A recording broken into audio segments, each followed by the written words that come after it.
The Plymouth Manufacturers Group, or PMG as it's widely known, is an informal network of over 60 manufacturers from across Plymouth and its surrounding area. The group focuses on sharing best practice amongst its members, while also promoting their sector to the outside world. Bill Murphy of NOV Fiberglass Systems, formerly Pipex, and former chair of the PMG, reflects on the scale of manufacturing in the city. So what a lot of people are surprised about is the actual scale of manufacturing within Plymouth. It's surprisingly large. There's some major companies like Babcock and Princess that people will recognise and know, but there's lots of very small family-owned businesses, lots of corporate businesses, lots of external investment. I think probably you can say everything from wastewater to warships is covered within the Plymouth Manufacturing Group of companies. I think Plymouth is not known as a manufacturing centre, but there is a lot of manufacturing industries in Plymouth and around Plymouth. And I think it would be great to put Plymouth on the map as a manufacturing location, which it is, but maybe it's not so well known for at the moment. And one of the purposes of the PMG is to communicate that message to the wider world and to invite people down to Plymouth to be involved in the manufacturing community. It was a few rounds of golf back in 1977 that first set the cogs in motion for the PMG to become the strong and impressive network that it is today. Over the following years, the founding members of the PMG successfully connected with more and more manufacturers. As the group grew, so did the sector's contribution to the Plymouth economy. Graham Sterling, former chair of the PMG, reflects on the impact that the group had on his work. Yes, I moved to Plymouth in 1984 when I joined the Barden Corporation, and it was a big move. I was working in central London, didn't expect to move to Plymouth, but I came down, and what turned out to be just the best job in the world. When I came down, my boss, the MD Cliff Ostermeyer, he was a member of the PMG, in fact a founder member, and I joined the PMG a year later. I went on to be chairman of the group, but what a phenomenal group it is. It can be quite a lonely job when you're the MD of a multinational company. And what I found in the PMG, you were able to network like-minded people running the larger companies in Plymouth. And if you had a problem, you could pick the phone up and in absolute confidence speak to fellow MDs. You could speak to the group of them when we were together at our lunches.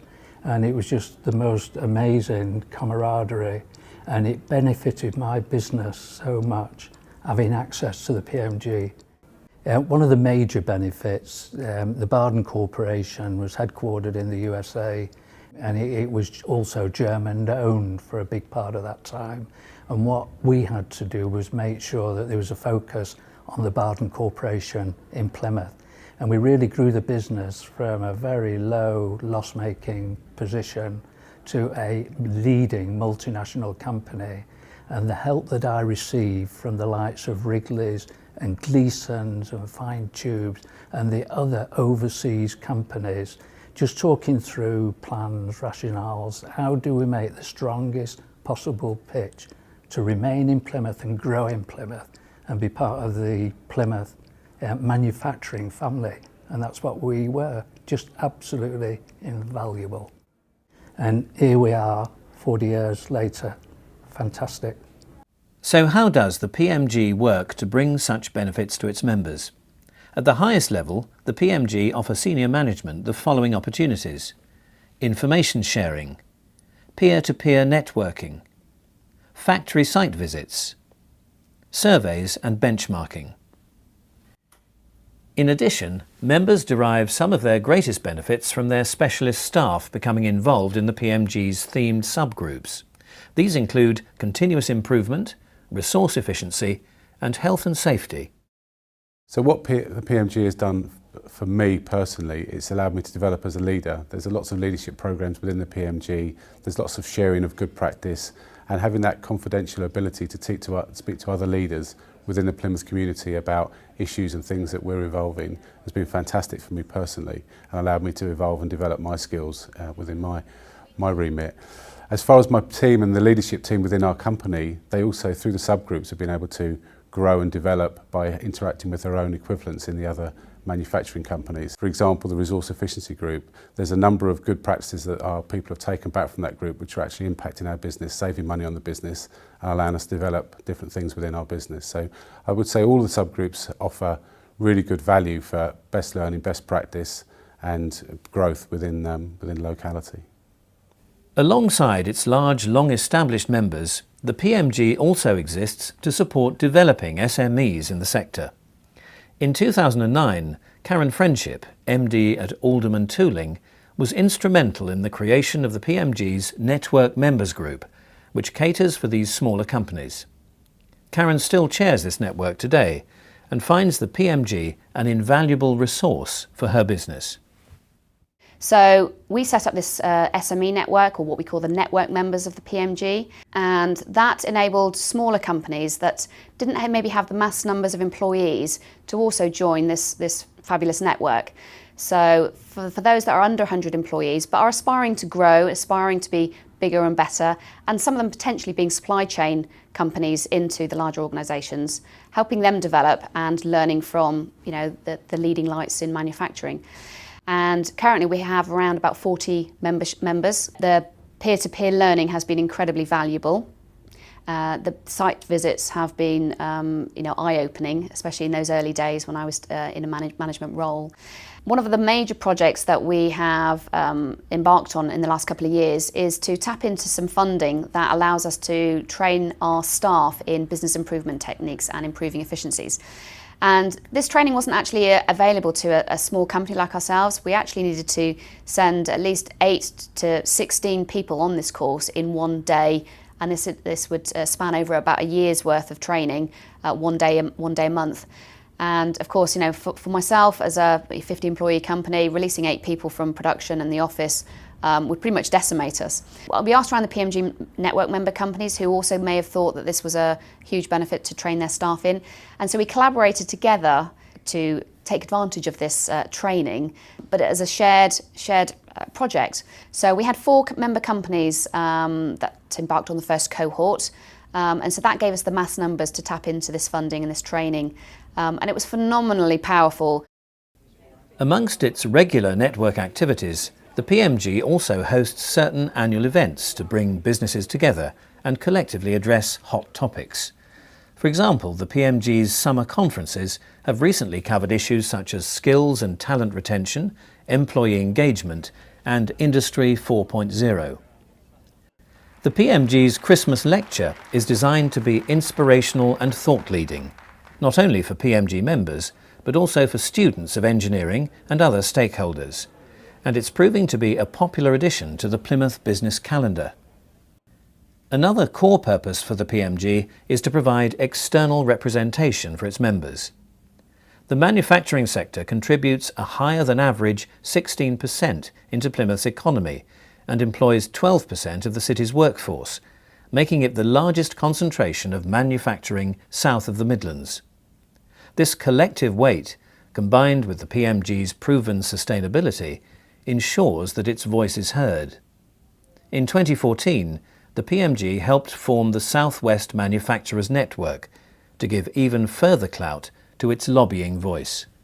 We link in with the Plymouth Growth Board, we link in with the government, we link in with local colleges and universities, and hopefully that gives one message from Plymouth manufacturing community about some of the big things that we need, such as infrastructure and things like that, so that we can actually give one voice, one message, so that hopefully we can get things done and change for the better. Naturally, working in an innovative industry means that the future is never far from the minds of the manufacturers, and they are very aware that the sector's continued growth is dependent on finding new talent to join their companies. This means the PMG is earnest in its work to promote careers in manufacturing and engineering. It interacts positively with places of education and provides vital support to organisations such as Plymouth's Women in STEM network, which is currently chaired by Lorna Dallas of Babcock International. So Women in STEM Plymouth is a voluntary organisation that has 3 main aims. They are to inspire young women to get excited and interested in science, technology, engineering and maths as a career, to support women of all ages that are in those careers by connecting them together, and then to promote women in STEM of all ages as well, because they tend to be less encouraged to promote themselves as opposed to their male colleagues. Well, PMG has been was instrumental in the founding of WISP back in 2013 and have been probably our biggest supporter ever since, so over the last 5 years now. They sponsor a lot of our events, including the Careers Fair that we have every year. So last year that involved 30 businesses and about 300 young women. So we also have networking event that we run on a quarterly basis. PMG has been, again, really heavily involved in not only sponsoring those events, but connecting us with people to host and speak at those events, because WISP's aim is that we want to showcase Plymouth as an area of STEM excellence. So that means going to lots of different venues around the city, and the expertise of a group like the PMG is really useful for connecting us with people to actually go out and see a location. I suppose the thing that I feel most connected to or most relevant with the PMG for me personally is the stuff we do with education and schools. The Schools Challenge, I think, is a great example of that, where we're sponsoring local schools to have teachers come into our businesses, and rather than just sort of try and teach off a teach board, taking the teacher into our businesses and actually showing them what our business is about, how they work, and the engagement we've had from that, from the students and the apprenticeships and the interest that's coming into our business from young people is really exciting. I think the apprenticeship fair that we do, again, is another really good example of that. We sponsor the Year in Industry, which every time I've sat on that and judged that, I've been blown away by the ability and knowledge of some 17 and 18-year-olds in Plymouth. So, if there was one thing I had to pick out of what the PMG does, it's that link with education and sponsoring and helping and promoting education for the manufacturing sector and STEM within Plymouth. As the PMG celebrates its 40th anniversary, it provides an opportunity to reflect on its journey so far. The group can take reassurance from its proven durability and look to the future with confidence in our ever-changing times. To think of how it started out, the PMG, I think for the manufacturing sector in Plymouth, it's a really good voice. And I look at other sectors that I meet up with, or other regions geographically, and they look at the PMG really as a beacon of light in terms of how it should be done.